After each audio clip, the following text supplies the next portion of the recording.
बड़ी पुरानी कहावत है, भय बिन प्रीत न होए और भय बिन भाव न उपजे। यूक्रेन को अब यूके ने दिखाया ठेंगा, वहीं जर्मनी ने कर दी है अमेरिका से सीधी बगावत और इस बगावत ने भारत के लिए रास्ता आसान कर दिया है। लेकिन यूक्रेन ने भारत के साथ कैंसिल कर दी है डील। जानेंगे क्या है मामला, इसके अलावा बहुत कुछ आइए जानते हैं इन खबरों को विस्तार से। ऐसा है कि ये चोरी चोरी वाला खेल अब रूस के सामने आ चुका है और रूस का गुस्सा पश्चिमी देशों पर भड़कना शुरू हो चुका है। रूस के राष्ट्रपति व्लादिमीर पुतिन ने जब से ये कहा कि हम याद रखेंगे ब्रिटेन ने हथियार दिए हैं यूक्रेन को, तब से ब्रिटेन को ये समझ में आने लगा कि हथियार तो अमेरिका भी दे रहा है, लेकिन अमेरिका चोरी छिपे दे रहा है। लगातार शिपमेंट जा रही है यूक्रेन के उस रहस्यमयी एयरबेस में। अमेरिका की तरफ से दिन भर में 17 फ्लाइटें आ रही हैं और हथियार पहुंच रहे हैं, लेकिन ऐसा लग रहा है जैसे मैं ही पिटूंगा क्योंकि मेरा नाम सामने आ रहा है। वैसे यूके बीच बीच में बड़बोलेपन में कुछ ज्यादा ही बोल रहा था, ठीक वैसे ही जैसे कि ऐसे ज्यादा पतीली गर्म हो।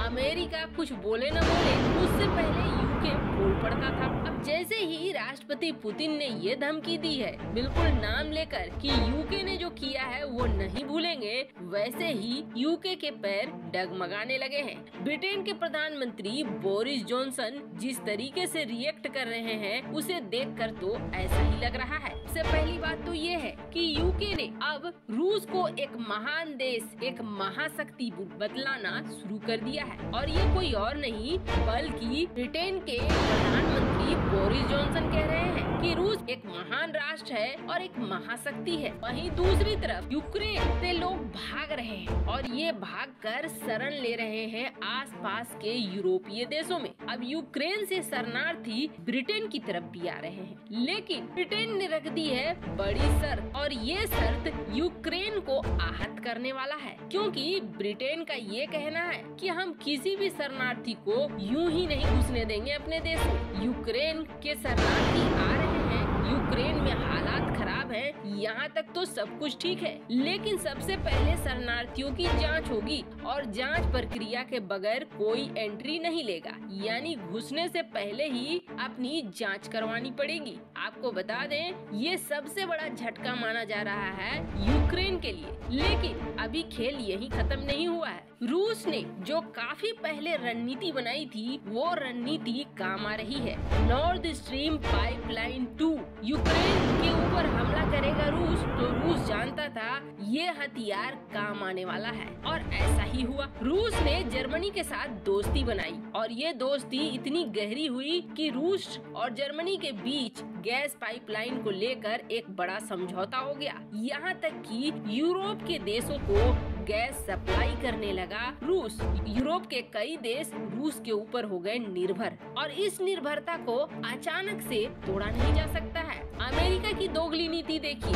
अमेरिका को जब ये लगा कि अमेरिकन की दबाव में उसे लेने पड़ेंगे फैसले, क्रूड ऑयल और गैस की खरीदारी बंद करनी पड़ेगी रूस से, तब अमेरिका ने अपने लिए रास्ता निकाला और इस रास्ता को निकालने के लिए वो वेनेजुएला जो कल तक कट्टर बना हुआ था, उस वेनेजुएला के साथ दोस्ती कर ली और तुरंत आनन फानन वहाँ प्रतिनिधियों को भेज दिया वेनेजुएला के राष्ट्रपति से बात करने को कि हम आपके ऊपर लगे हुए प्रतिबंधों को उठा लेंगे। वेनेजुएला के जो राष्ट्रपति है उन्हें वहाँ तानाशाह कहा जाता है, यानी अब यहाँ मायने नहीं कर रहा है कि कौन अपने देश में मानव अधिकार का उल्लंघन कर रहा है, यहाँ मायने ये कर रहा है कि अमेरिका के तेल और गैस की आपूर्ति कहाँ से होगी। उसने रास्ता ढूंढ लिया वेनेजुएला को, उसने दूसरा रास्ता भी ढूंढा, ईरान से जो डील हो रही है उस डील प्रक्रिया को तेज कर दिया कि जितनी जल्दी ये प्रतिबंध ईरान के ऊपर से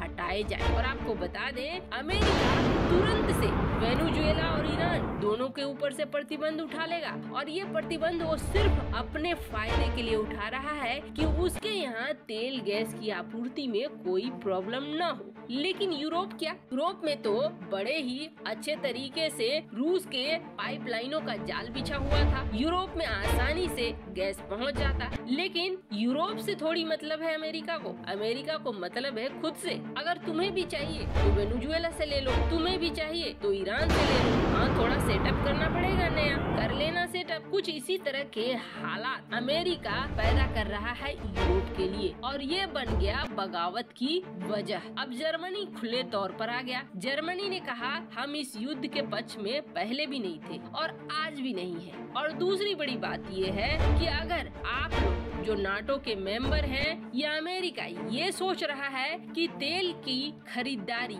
गैस की खरीदारी हम बंद करने वाले हैं रूस से, तो हम ऐसा कुछ भी नहीं करने वाले हैं। खासकर जर्मनी इसमें हिस्सा नहीं लेगा। जर्मनी आयात करता रहेगा रूस के साथ प्राकृतिक गैस का और तेल का। अब जर्मनी ने जो ये झटका दिया है वो अमेरिका के लिए बड़ा झटका है। आपको बता दें, इससे ठीक पहले राष्ट्रपति पुतिन ने ये संदेश दिया था कि अगर हमसे तेल की खरीदारी रोकी गई किसी भी देश द्वारा, तो आप जान लीजिए कि हम यूरोप में प्राकृतिक गैस भेजना बंद कर देंगे। ठंड का वक्त है, ऐसे में अगर रूस प्राकृतिक गैस की सप्लाई बंद करता है तो आधा यूरोप तो यूं ही लुढ़क जाएगा। खैर, अब यहाँ जर्मनी की बगावत भारत के काम आ रही है। अब जर्मनी के कारण कोई प्रतिबंध नहीं लगेगा और भारत को ऑफर कर रहा है रूस की सस्ते दरों पर 25-27% की डिस्काउंट रेट पर तुम हमसे ले लो क्रूड ऑयल। और भारत के लिए ये बेहद अच्छा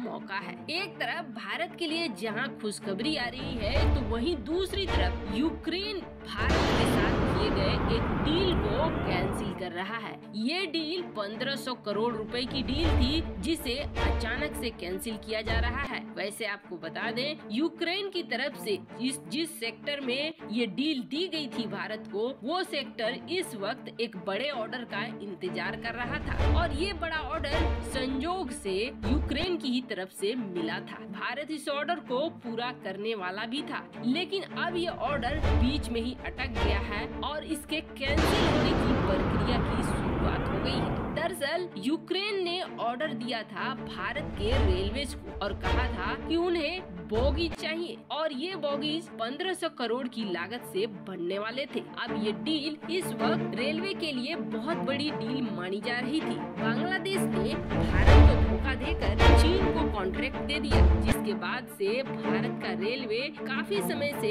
एक बड़े डील का इंतजार कर रहा था। पर ये डील आया भी कहां से? ये डील आया यूक्रेन से, और यूक्रेन हो गया है युद्धग्रस्त। ऐसे में यूक्रेन ने इस डील को कर दिया है कैंसिल। वैसे आपको बता दें, ये संकेत के तौर पर भी यूक्रेन कर रहा है, लेकिन खुद यूक्रेन अब कितने दिनों तक बचेगा ये कहना मुश्किल है। और रूस के अधिग्रहण के बाद इस डील पर क्या आगे बात होती है या नहीं होती है, ये तो वक्त ही बताएगा। पर हाँ, इतना जरूर है कि इस वक्त भारत को कहीं से लाभ हो रहा है तो कहीं से हानि हो रहा है। जहाँ यहाँ हानि हुआ तो वहीं भारत ने 40% गेहूँ ज्यादा एक्सपोर्ट करके इस रूस यूक्रेन जंग से प्रॉफिट भी कमाया है, क्योंकि गेहूं का उत्पादन और मार्केट में आना कम हो गया है यूक्रेन जंग की वजह से, और यहाँ भारत मुनाफा बना रहा है। वैसे आपको क्या लगता है? जर्मनी बिल्कुल सही कर रहा है, अपने हित देख रहा है? कमेंट कर अपनी राय जरूर बताएं। जल्द मिलते हैं अगली वीडियो में नई खबर के साथ।